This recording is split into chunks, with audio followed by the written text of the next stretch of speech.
Welcome back. So we have a pretty nice electrocute ability, and we're going to want a debuff associated with it. So I'd like to make a stun effect, and the stun effect is going to immobilize the enemy. If you want, you can have a periodic damage amount applied while in the stun debuff status, but I'd really like no damage applied. I would just like to show that the enemy is in that stun debuff and that they're immobilized and play a different animation to show that they're stunned and a different particle system and so on. So we're going to implement that, but before we do, I'm going to show one little issue that we have now that we have two different spells, the Firebolt and Electrocute. Now, it's kind of hard to reproduce, but if I cast the Firebolt, and while I'm casting the Firebolt, if I cast Electrocute before the Firebolt is finished, we'll actually interrupt Firebolt. Now, it's hard to see and repro at normal speed like this.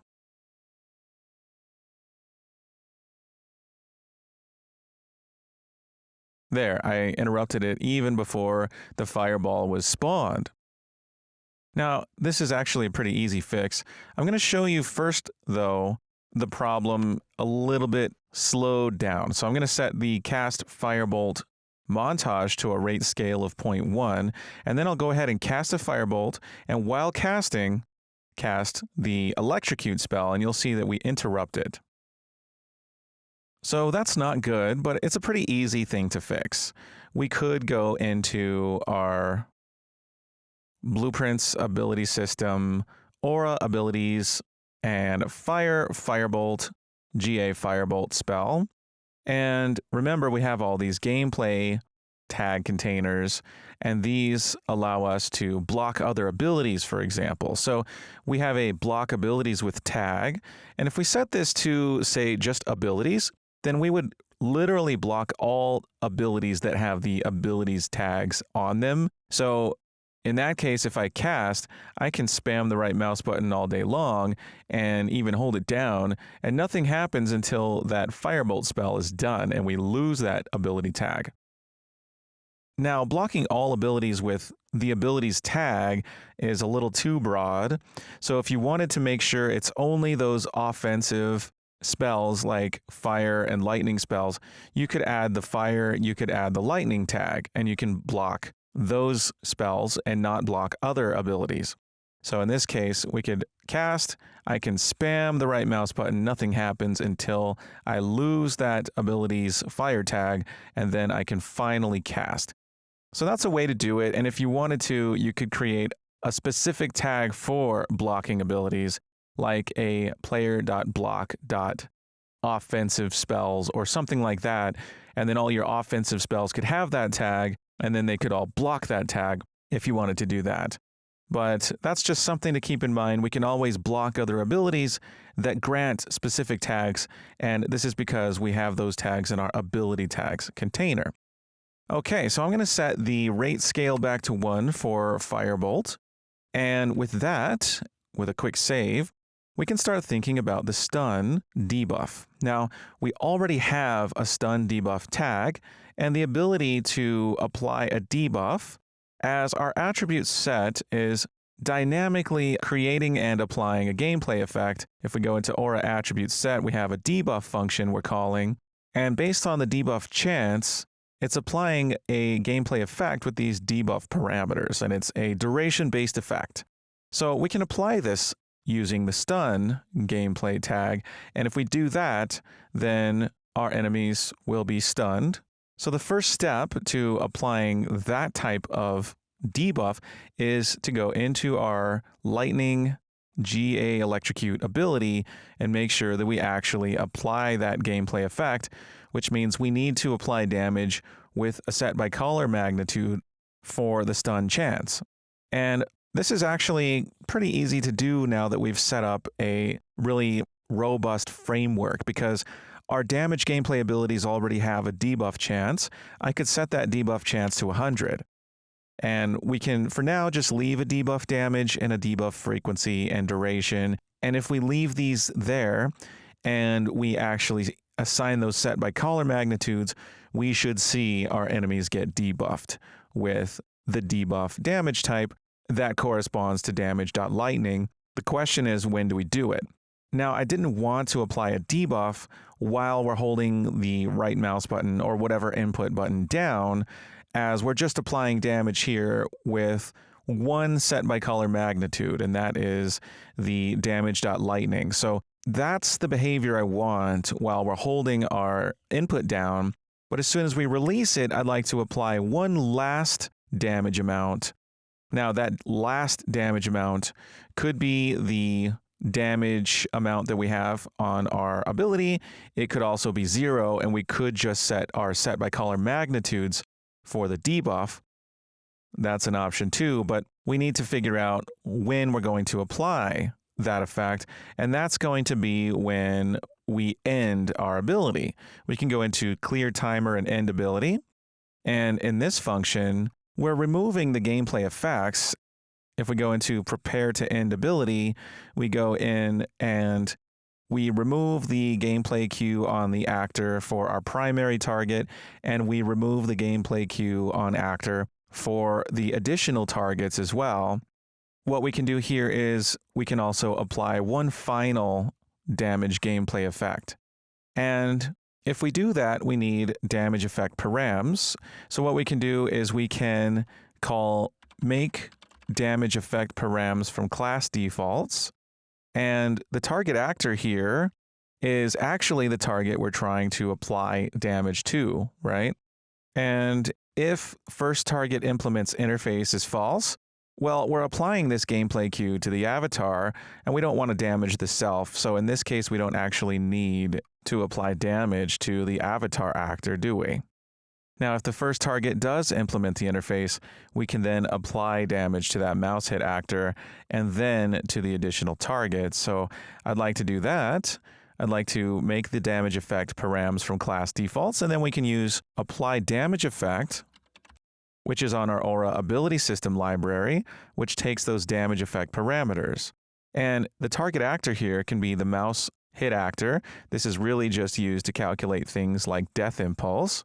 And as soon as we've done this, then applying the damage effect to our primary target, we should see a debuff because our debuff chance is 100%. Now, after doing that, we remove the shock loop cue from all the additional targets. We can do this same thing here. We can duplicate those two nodes, only this time our damage effect params we make will be using this target, our array element, and we're going to apply that damage effect to that. Now, if we don't want to do any damage, we could set that damage amount. We could break this struct, and we can make a new one. We can make damage effect params, and instead of using our function, we could use just a make damage effect params, and if we expand it, and we expand this one, we could drag and connect all of these that we want in our damage effect params, but we could then override the base damage here. Now, if you don't want to cause any damage, then you would stick a 0 in there. I'm actually okay with not doing that, and then we'll just cause our little 1 damage at the end for this one last farewell damage amount, right? And I'm going to go ahead and try to avoid crossing wires as much as I can. So for this, just keeping things as organized as I can here.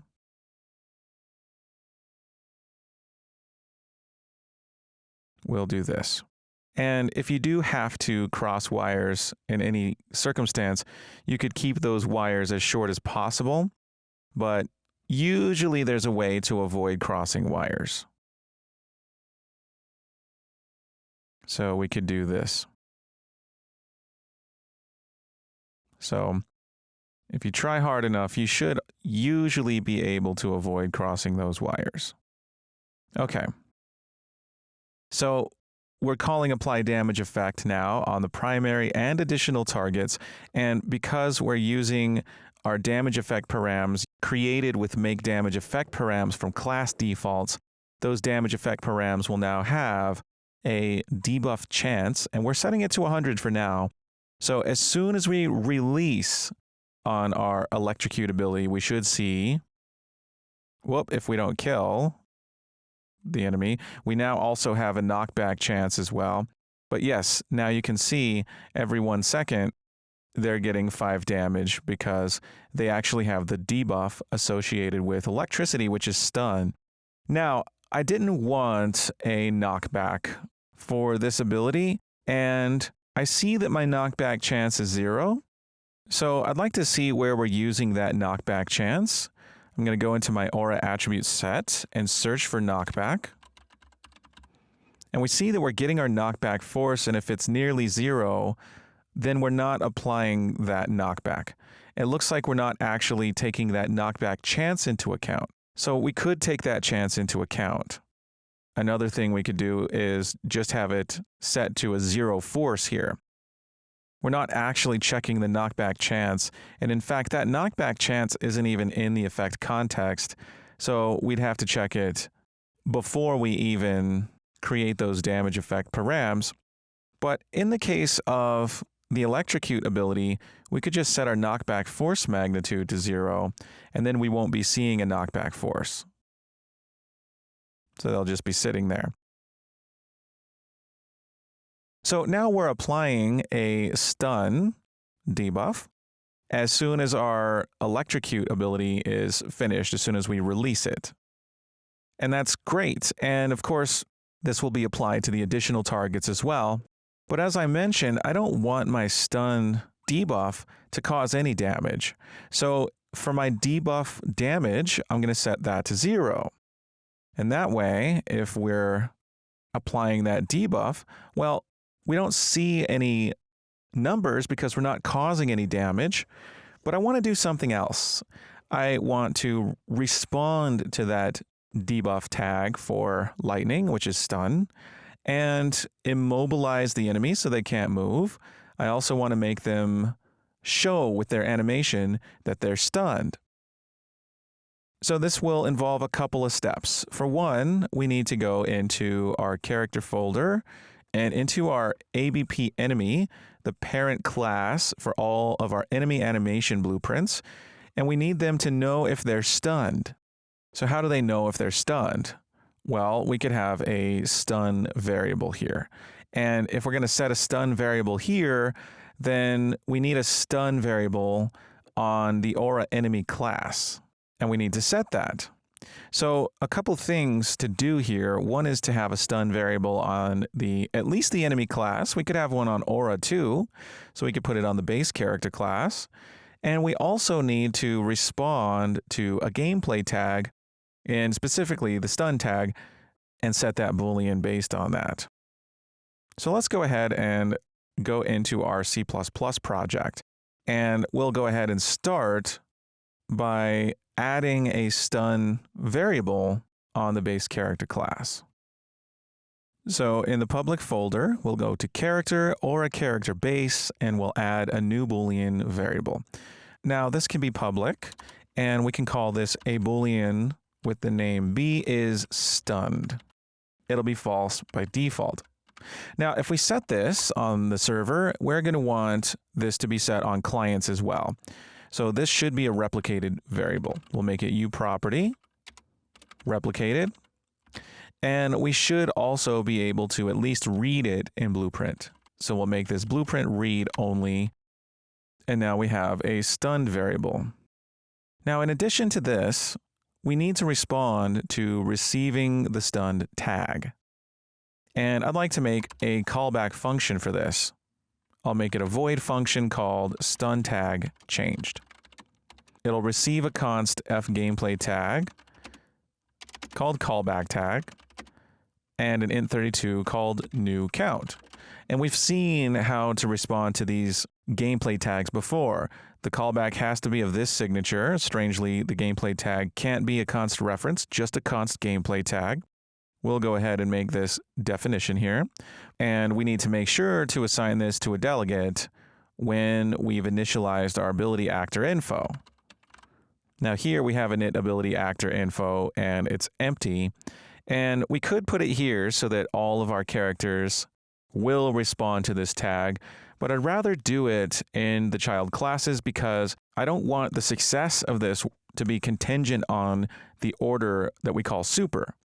Let me show you what I mean. If I go into the private folder, into character and aura character, and here in init ability actor info, if I call super first before my ability system component is a valid pointer, well, then if we assign our callback here to a delegate on the ability system component, that ability system component won't be valid yet. And so it would be required for us to call super at the very end, and that doesn't make our system very robust because if someone comes in and sees super called at the end and they say, oh, we should call that at the beginning, and then it breaks it, well, that's a brittle system, and I don't want our system to be brittle, I want it to be strong. So we're going to bind to this delegate only when we know our ability system component has become valid. So what we'll do here is as soon as our ability system component is valid on aura, we'll take it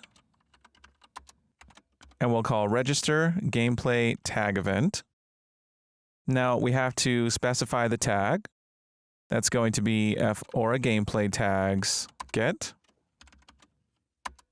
dot, and it's going to be a debuff tag. The debuff tag will be stun, and for e gameplay tag event type, it's going to be new or removed.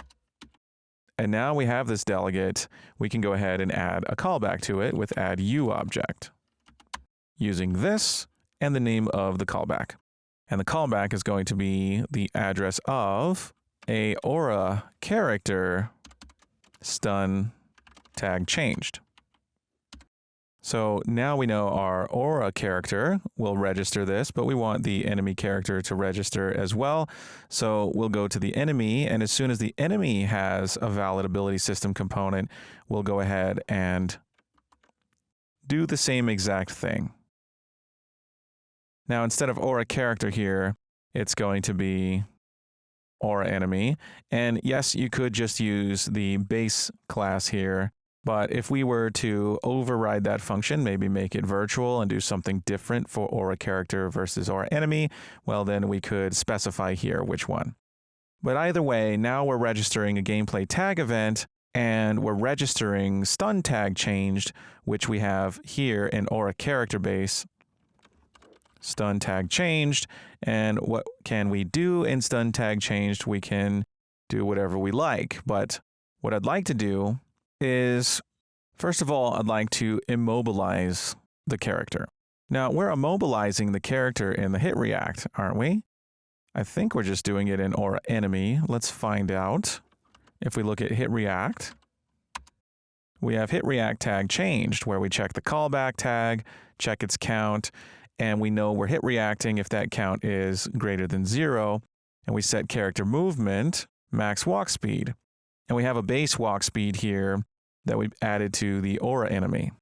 And then, of course, we set the Blackboard component, Blackboard key hit reacting. So we can do something like this in aura enemy. And in aura character base, we could also set aura's max walk speed. But for aura, we don't need to set a Blackboard key, do we? So for that reason, it might be wise for us to make stun tag changed virtual. And then we can have some basic functionality in the parent version and additional functionality in an override for each child. So from aura enemy, I'm going to copy these two lines and go into aura character base and paste them. But instead of be hit reacting, we're going to set be is stunned based on this tag. And then we can check be is stunned. And we can set max walk speed. But base walk speed is just a variable on the enemy class, but we can move that into aura character base. So if we search for base walk speed, we can move that. And we can move it here into aura character base. We can make it protected. And really, stun tag change could be protected as well. So we'll move that here too. Now, base walk speed could be 600 for the default value, but we'll want that a lower value for enemies. So we can go into aura enemy and set it in the constructor. We can say base walk speed equals, and we had 250 here for enemies, and that can be set per enemy. But aura character can get 600, and the aura character base function here will set our max walk speed to 0 if we're stunned, and set it back to its base walk speed when we're not stunned. Now, get character movement is an incomplete type. We can include that. We have it in aura enemy.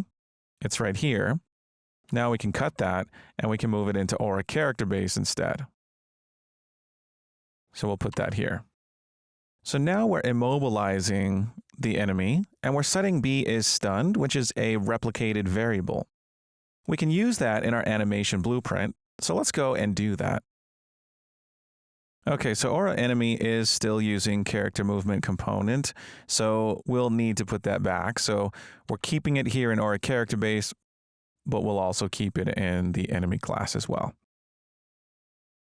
And of course, before we test this out, let's go into aura character base, because now that we're replicating a variable, B is stunned, our aura character base needs to have get lifetime replicated props, doesn't it?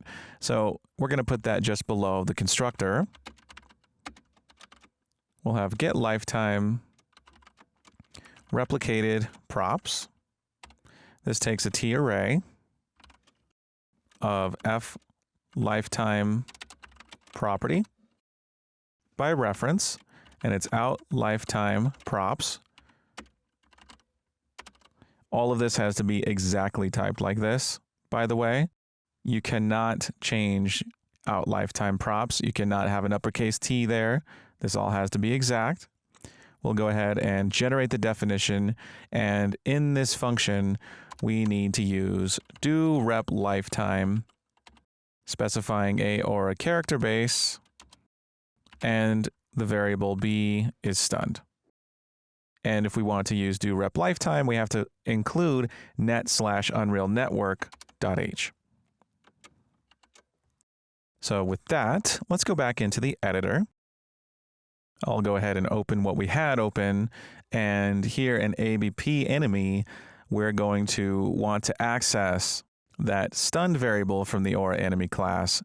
So right here, as we cast an aura enemy, if we dragged off of this and type stun, we can get is stunned, but we need this every frame. So we're going to have to take aura enemy and promote this to a variable. We'll call this aura enemy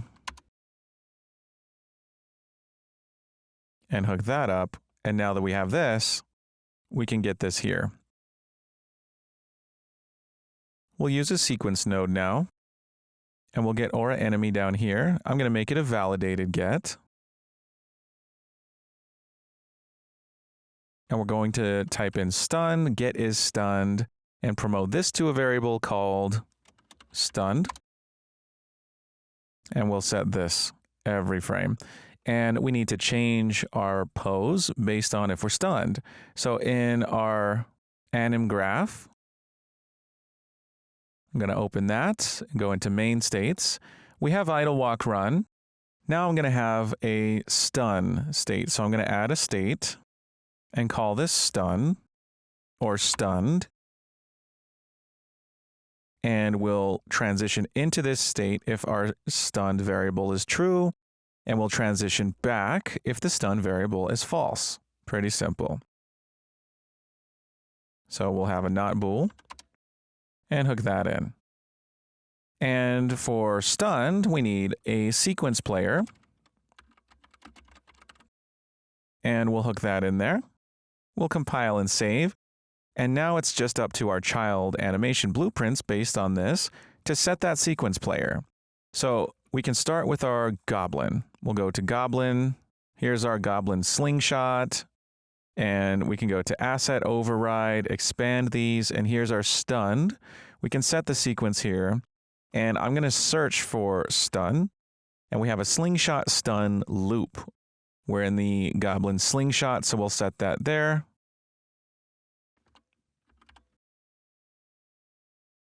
And compile and save and close. And we'll do this for the next one. So we're going to go to character, goblin spear, ABP, goblin spear, and we'll set that asset override for stunned. I'm going to search for stun, and we have a stun loop for Goblin Spear. And by the way, if you want to take a look at these, here's the stun loop for Goblin Spear. And here's the stun loop for the Slingshot Goblin. So they look nice and stunned. Okay, so that is for Goblin Spear. We can go back and let's go ahead and do the Shaman. So here's ABP Shaman. We'll go ahead and set that for the Shaman. I'm going to search for stun, and we have Shaman stun. We can go to that and see what that looks like. And here's the Shaman stunned. Nice and stunned.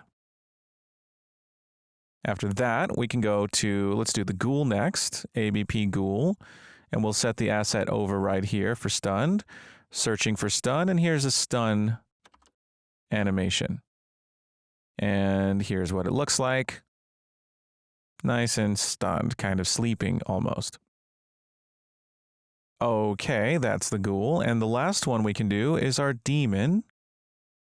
So we'll go into the Demon animation blueprint and override the asset for stunned here. I'm going to search for stun, and there's a Demon stun. And here's the Demon stun animation.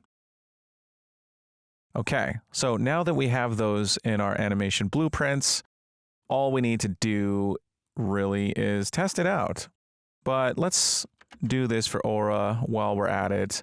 We'll go to Content Blueprints, Character, Aura, ABP Aura, and we'll just take care of the stun loop for Aura as well. So we'll just have a stun state here, and Aura does have a stun animation. If we go to that, here's what Aura's stun looks like. Nice and sleepy and stunned.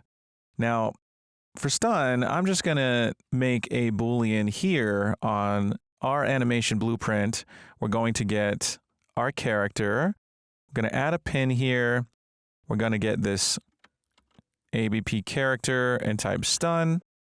We'll go ahead and get is stunned, and we'll promote this to a variable as well. We'll call it stunned. And we'll hook that in. And then we can just check this, just like we're checking our in shock loop. So we'll have stun here, and I'll just have one going back to idle, and this will check stunned. And we'll say not Boolean. And if we're not stunned, we'll go back to idle. And then we can have a state alias going to stun. We'll call it to stun and go into stunned. And this will be if stun becomes true. And what states do we want to go to stunned? Well, we'll go to stunned if we're idle. We'll go to stunned if we're in air, in the cast shock loop, or if we're running. So we could basically get stunned if we're in any of those states.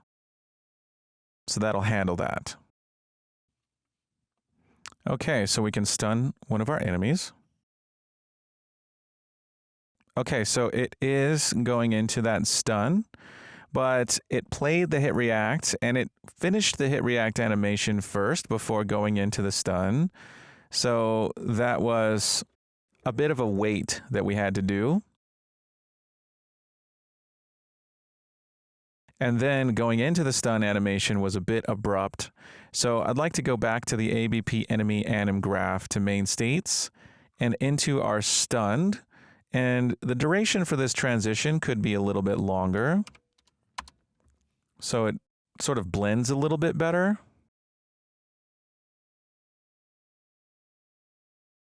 And in addition to that, I'd like my hit react montage to be a little faster. So I'm going to go to Assets, Enemies, Goblin, Animations, Spear, and we'll go to AM hit react Goblin Spear. And I think I'd actually like this animation cut a little bit. So I'm going to take my hit react Spear. I'm going to duplicate it first. This is just a tweak, but I'm going to duplicate and call this hit react spear underscore cut. And I'm going to cut this short to about here. So I'm going to remove from frame 28 to 42. Now I do want this animation to be a root motion animation. I'm going to enable root motion. And then I'll go to the montage and I'll add this cut animation to it. And delete the old one from it. So it's a little faster now. Let's try this. Okay, that's better. And I'm just going to see if my slingshot hit react needs to change too. So I'm going to go to Goblin, Animation, Slingshot, and go to the hit react. I think this one's actually fine. So I'll leave those as is. And now whenever they're stunned, we see that stun. And after 5 seconds, it should go back to not stunned. So something we need to do is make sure from the behavior tree standpoint that our enemies can't do anything if they're stunned. We don't want them to move. We don't want them to attack. So we can go into our behavior tree, and just like we're checking, am I not hit reacting before doing anything else? We can also check if we're stunned. And for that reason, I'd like to go to the blackboard and add a new bool key called stunned. We'll go ahead and save. And right here, next to am I not hit reacting, we're going to right click on the selector, add decorator, choose blackboard. And for this blackboard based condition, we're going to do the same thing that we did here in am I not hit reacting. We'll do a notify the observer on value changed. So we'll change that. We'll use observer abort self. So we'll change that. We'll use key query is not set. So key query is not set. And we'll choose the blackboard key stunned. And we'll change the node name to am I not stunned? ? And then we can just set the stunned tag. And I'm going to set that from C++. And stun tag changed in Aura enemy. And I'd like to set this blackboard key just like we did in Aura enemy and hit react tag changed when we did it for hit reacting. We'll do the same thing for the stun tag, which means in Aura enemy we should override stun tag changed. So we'll say virtual void stun tag changed. We'll override this function. We'll generate the definition. And we'll do what we did in hit react tag changed, namely we'll go ahead and change a blackboard key with set value as bool. Now we still want to call super because that's going to take care of the max walk speed, but we're also going to want to set value as bool for the stun blackboard key. I think it's called stunned. We'll have to double check. And what are we going to set it to? Well, we need to check new count. In fact, we already set that in stun tag changed in Aura character base. We set B is stunned here, so we could just use B is stunned right here. We'll set the stun tag to B is stunned. So we can compile and check this out. So I'm going to open my assets. I actually don't need ABP Aura. I'll keep electrocute open. I'll close ABP enemy, and we'll open our behavior tree where we set am I not stunned. I'm going to open this behavior tree. I'm going to keep it open and just show the value of that blackboard key for stunned right here. And I'll stun the enemy, and we'll see if that stunned blackboard key gets set to true. So I can just barely see it right here. It's set to false. Now I see that it's set to true, and it should stay true for 5 seconds and go back to false. Good. Now let's see if we're preventing movement while that is true. And it looks like we are, and as soon as it goes back, it can then attack again. Until then, it can't do anything. It's stunned. That's what I wanted to see. Now we do have to keep in mind that we duplicated this behavior tree and we have a different one for elementalist enemies. So they're going to need their own decorator here. They have a stunned because they're using the same blackboard, and the blackboard is a separate asset. So as soon as we added stun to our blackboard, well, our elementalist behavior tree is using that, but we do need to add a decorator choosing Blackboard and set this. We're going to set it to on value changed, observer aborts self, key query is not set, Blackboard key stunned, and the node name will be am I not stunned? And now our shaman should behave as well. So with that, we have a working stun mechanic. So that debuff works. We can have it cause damage if we like. And the last thing I could try is to make sure this works on Aura. So what we can do is we can take this enemy. We know that the enemy is actually, let's check its character class. I think it's set to Ranger because it's launching rocks, which it shouldn't. That's because it is set to Ranger. We can set it to Warrior, actually. And then we can change the melee gameplay ability. We could change its damage type. So we can go to Ability System, Enemy, Abilities, Melee Attack. And if we change its damage type to Lightning, and we change its debuff chance to 100, then we should see that Aura will be stunned. And since there's a debuff damage of 5, she'll take damage while she's stunned as well. Let's just see if that works. And she's stunned. And while we can rotate, we actually can't move. So we don't want Aura to be able to rotate. But other than that, we can't move. Let's see if we can cast spells. We can cast spells. So we want to block any spells while we're stunned as well. So 2 things to fix really quick. We'll go to Ability System, Aura, Abilities, Fire, Firebolt, GA Firebolt, and we're going to add a tag to activation block tags.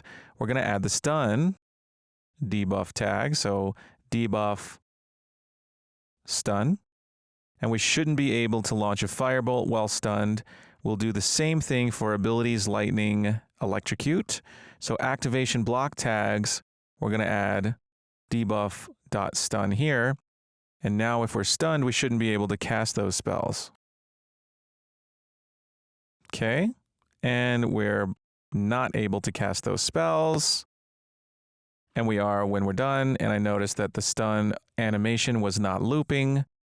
So a couple little things that pop up here and there when implementing new things, right?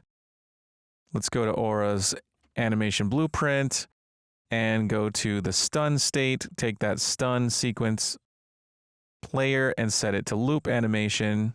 That'll fix that. And how are we going to prevent Aura from being able to move around? Well, we do have the ability to block input because we created some tags to block input. Remember, in Aura Player Controller, we're checking those. In Player, Aura Player Controller, we're checking before even doing anything in ability input tag pressed and the other associated functions, we're checking player block input pressed. We could easily give that tag when debuffed, if the debuff is the stun type, and it will be removed when the stun debuff is removed. That would be something we do in the Aura attribute set. If we look for our debuff function right here, we can add it to inheritable own tags container, and we can check the damage type or the debuff type, either one. So if we say if, and we can get that debuff type, that's this right here. So we could paste that whole thing in here. We could also just do a const f gameplay tag called debuff tag and set it equal to this. And then use debuff tag here.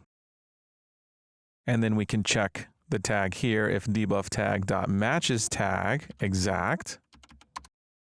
And we can check to see if it matches F or a gameplay tags. Get debuff.stun. If it does, then we'll also add to inheritable owned tags container.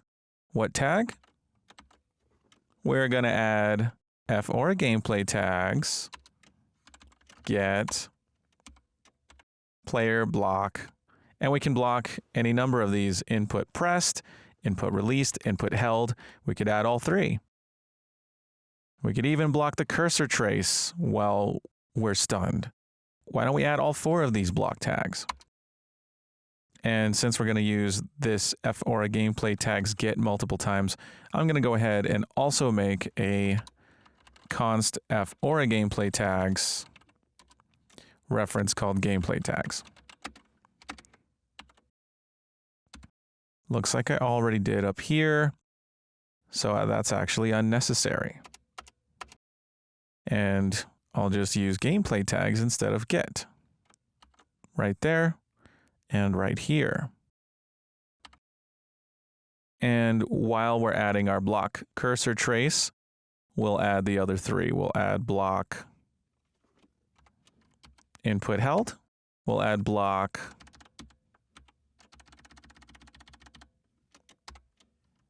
input pressed. And finally, we'll add block input released. Now with that, if we're stunned, we can't even add input. Let's test that. The stun mechanic is so frustrating, isn't it? You can't do anything while you're stunned. Let's try that out. There we go, and I'm clicking, I'm moving, I'm trying things, I can't do anything, and as soon as it's done, I can move, I can click, I can do all the stuff I want to do. So now we have a working stun mechanic. And it should work in multiplayer. Let's try it with 2 players. I'll save all, press play, and here on the client, we'll try getting stunned. Oh, it looks like we are able to do things and we're getting rubber banding because on the server it's prevented, on the client it's not. So we do want to make sure that we get those tags. So we've already seen that these dynamic gameplay effects we create in C++ are not replicated, and that means their tags are not replicated. But one thing we are doing in Aura character base is we're setting B is stunned, which is a replicated variable. Now, that's really useful because we can have a rep notify. So if we have a rep notify, then on the client, when B is stunned replicates, we could either add or remove those block tags. So I'm going to add a rep notify and just make it virtual. So in Aura character base, B is stunned is now going to say replicated using equals, and we'll make an on rep underscore stun or stunned, and we can create that rep notify void on rep underscore stunned, and it has to be a U function to be a rep notify, and we can implement on rep stunned, which will only be called on clients when B is stunned is replicated. And with that, we can add or remove those tags to the ability system component, and then our player state will know not to allow input. Now, I only want to do this in Aura characters, so I'm going to make on rep stunned virtual, and I'm going to override it in Aura character. So we'll say virtual void on rep stunned, override, and we'll set it here. And here in on rep stunned, I'm not going to call super. I'm going to get our ability system component, cast to U Aura ability system component, our ability system component, store that in a local variable called Aura ASC, wrap that in an if statement, and then take Aura ASC and add gameplay tag. We can even just call add loose gameplay tag and pass in a gameplay tag container, which we can create here. And we'll call this blocked tags. And blocked tags can have a tag added, which will be Fora gameplay tags get dot player block cursor trace and all the other associated tags. So I'll make a const Aura gameplay tags called gameplay tags. This could be a const ref. And we'll use that here. And we'll also take blocked tags and we'll add the other blocked tags. Input held.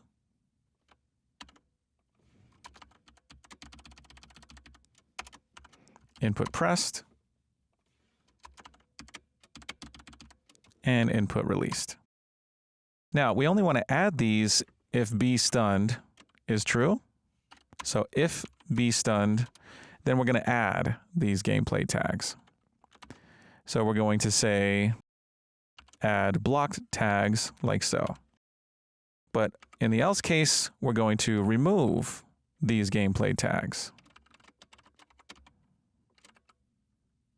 And we're going to use remove loose gameplay tags, passing in blocked tags. Now, notice there were replicated versions of these. So Aura ASC, add replicated loose gameplay tag. You could use that if you want to use replication, but doing it this way, we're only replicating one little Boolean and not those tag containers. So it's a little bit more optimized this way. So with that change, we can try to restart. Instead of closing the editor or hitting stop and then running in debug again, I can just click this rerun here in Writer, and that'll go ahead and close the editor down and run in debug mode again. It'll recompile and all that. So just a little shortcut I use sometimes as well. All right, so let's try this with 2 players. We'll try it on the client. I'll go ahead and get hit. And I'm not able to move. Let's see if I can move again when it's removed, and yes, I can. So we can add those gameplay tags manually, and then as long as those tags are on our character, we can't do anything. We can try this on the server as well. Just to make sure everything works as expected, input is blocked. I'm spamming these keys, and as soon as I'm not stunned anymore, things work. Now, the last thing I want to try is on the client, let's try stunning this enemy. And when I release the mouse button, I don't stop my electric ability.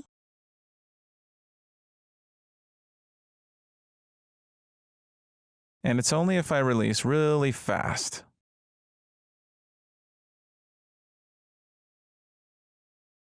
So we'll fix that issue in the next video, and we'll also polish up stun. So great job, and I'll see you soon.